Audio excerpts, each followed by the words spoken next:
కేసీఆర్ గారు కానీ కవిత గారు కానీ మాట్లాడేటప్పుడు చాపు కింద నూరులాగా చాలా జాగ్రత్తగా పార్టీ ముందుకు వస్తుంది అనే విషయాన్ని ప్రస్తావించిన సమయంలో గతంలో 10 ఏళ్ల పాటు బీఆర్ఎస్ పార్టీ అధికారంలో ఉంది.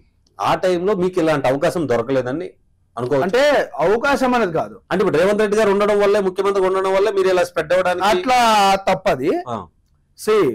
దూరతత్వంతో మమ్మల్ని అణిచివేట జరిగింది. పార్టీగా మాకు ఫ్రీడమ్ ఇవ్వలేకపోవడం అంటే ఈ పార్టీ ఉంటే నా బీఆర్ఎస్ పార్టీ మనుగడకి కష్టం. ఎందుకంటే భయం తెలుసు ఆయనకి. టిఆర్ఎస్ పార్టీ పేరు మార్చుకుని బీఆర్ఎస్ 2 పార్టీలు కూడా 2 పేర్లు పెట్టుకుని ఒక పార్టీ. అలా కార్యకర్తలు లీడర్లు అందరూ టీడీపీ పార్టీ వాళ్ళే, అలా నాయకులు మినిస్ట్రీ వర్గం కూడా. సో వాళ్ళకి చాతగాని వాళ్ళ వర్గం అది ఓ పార్టీ కాబట్టే టీడీపీ పవర్ అంటే వాళ్ళకి తెలుసు కాబట్టి భయము. అరే ఎక్కడ పోతే బీఆర్ఎస్ నామ రూపాలు లేకుండా పోతుంది అనే ఉద్దేశంతోనే ఇది ఉంది. ఇప్పుడు టిఆర్ఎస్ పుట్టినప్పుడు ఆ నాయకులు ఎవరెవరు ఉన్నారు, ఉద్యమకారులు ఎవరెవరు ఉన్నారు, ఇప్పుడు ఆ పార్టీలు ఉన్నారా? అంటే నువ్వు గట్ట కింద ఉన్నప్పుడు ఒకలాగా, గట్టెక్కినాక ఒకలాగా. నువ్వు ఉద్యమం చేసినప్పుడు నీ తోడున్న వ్యక్తులని నువ్వు గట్టెక్కిన తర్వాత మెల్లమెల్లగా బయటికి నూకేసి ఇప్పుడు నీకు నాయకులు కావాలి కాబట్టి నువ్వు చెప్పిన మాట వినాలి కాబట్టి టీడీపీ వాళ్ళ నాయకులను గుంజుకున్నావు. రేపు పొద్దున ఎక్కడ టీడీపీ లేస్తుందో ఈ నాయకుడు మళ్ళా టీడీపీలోకి ఎక్కడ పోతే నేను రోడ్డు మీద మళ్ళా నేను అల్లకి నా రూపాయి ఏదో బాబాని ఎట్లా నేను అడుక్కు తినాలనే ఉద్దేశంతో భయం పట్టుకుంది కేసీఆర్ కి. అంటే ఇప్పుడు బీఆర్ఎస్ పార్టీలోకి సరే గతంలో టీడీపీలో పనిచేసినటువంటి లీడర్లు బీఆర్ఎస్ పార్టీలోకి వెళ్ళిన మాట వాస్తవం. సో దీన్ని ఎవరు కాదనడానికి లేదు. అయితే బీఆర్ఎస్ పార్టీలో ఉన్నటువంటి ప్రస్తుత ఎవరైతే లీడర్లు ఉన్నారో వాళ్ళందరూ కూడా రేవంత్ రెడ్డి గారి లాగా కృతజ్ఞుడై మళ్ళీ తిరిగి వచ్చేస్తారని చెప్పి మీ పాయింట్ అట్లానా? అంటే కృతజ్ఞతలు ఉన్నట్టు కాదు, ఇప్పటికీ కూడా నేనేమంటాను అంటే 10 సంవత్సరాల్లో కూడా గత 10 సంవత్సరాలలో కూడా ప్రతి ఒక్క టిఆర్ఎస్ నాయకులలో నేను అడిగి క్లియర్ గా కొంతమంది నాకు చాలా మంది ఉన్నారు, అందరు టీడీపీలో ఉన్నారు కాబట్టి చాలా మందికి పర్సనల్ ఎక్కడ ఓపెన్ గా చెప్పారు. పర్సనల్ అడిగితే ఎంతైనా మాకు టీడీపీ లోపల ఉంటది, మాకు పరిస్థితులు బాగా లేక గత్యంతరం లేక మాకు పోవాల్సి వచ్చింది తప్ప మాకు మనసులో ఎప్పటికీ టీడీపీ ఉంటది, అన్న ఎన్టీఆర్ చంద్రబాబు గారే ఉంటారని 10 సంవత్సరాలు ఇదే మాట మాట్లాడిన వాళ్ళు అందరూ. ఎందుకంటే దాంట్లో ఉన్న పవర్ అది, టీడీపీలో ఉన్న పవర్ అది. సో ఇదే ఇప్పుడు టీడీపీలో గుంజుకున్నావు కదా, టిఆర్ఎస్ ని నీకు ఎవరైతే ఉద్యమకారులను పెట్టుకున్న పార్టీ ఒక్కడే నీతో పాటు మెల్లగా అందరిని నిలగొట్టినావు, టీడీపీలో అందరినీ దగ్గర పెట్టుకొని నువ్వు పార్టీని రన్ చేసినావు.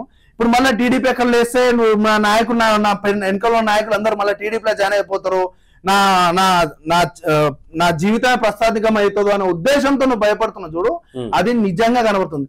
అరే ఒక నాయకుడు నిజంగా నీకు చాతనైతే, చాతగా నాయకుడు ఏం చేస్తాడు, కులము మతము పార్టీలను పట్టుకుని తిరుగుతాడు. నిజంగానే నీకు చాతనైతే నువ్వు ఆలోచిస్తావు. బీఆర్ఎస్ పార్టీ అలా కులము మతం పట్టుకొని రాలేదు, తెలంగాణ ప్రాంతీయ అభిమానం తీసుకొచ్చింది. నీళ్లు నిధులు అదే నేనేమన్నా నీళ్లు నిధులు నియామకాలని పేరుతో తీసుకొచ్చి వేల మంది మా విద్యార్థులు గాని ప్రతి ఒక్కరు బలిదానాలు పోతే దాని మీద గద్దెనెక్కి కూర్చున్నాను. గద్దెనెక్కి కూర్చున్న తర్వాత ఒక్కనికైనా ఉద్యమకారుడికి నువ్వు ఏదైనా ఒక బాధ్యత అప్పచెప్పినావా, ఒక ఎమ్మెల్యేని చేసినావా, ఒక మినిస్టర్ని చేసినావా, దాంట్లో కీలక పదవులలో ఎవరినైనా కూర్చోబెట్టినావా? నీ మినిస్ట్రీ వర్గంలో ఎంతమంది టీడీపీలు, నీ పార్టీ ఎంతమంది టీడీపీలు ఉన్నారు?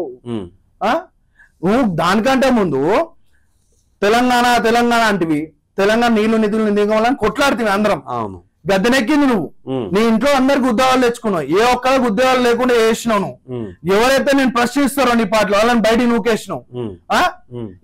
నీ కుటుంబంలో ఉద్యోగాలు తెచ్చుకున్నావు, నీ కుటుంబంలో ఉద్యోగాలు తెచ్చుకున్నావు. దానికంటే నువ్వు తెలంగాణ అంటివి. దాని తర్వాత ఎలక్షన్లకు రాగానే ప్రతి ఆంధ్ర కాళ్ళకి నేను పన్ను ముళ్ళు గుచ్చుకుంటే నోటితో తీస్తా అని చెప్పి అప్పుడు మధ్య ఎలక్షన్ వచ్చేప్పుడు ఆ నాటకాలు ఆడుతుంది. తెలంగాణలో ఒక్కళ్ళకి ఎప్పుడు న్యాయం చేశాను? ఉద్యమకారులు చనిపోయిన వాళ్ళ కుటుంబాలను నువ్వు ఎంతమందిని ఆదుకున్నావు? ఎంతమంది ఆదుకున్నావు? శ్రీకాంతాచారి అమ్మకి పేరు మనం అన్ని ఇతర పార్టీలు అందరూ అడుగుతుంటే ఏ ఒక నామినేట్ పదవి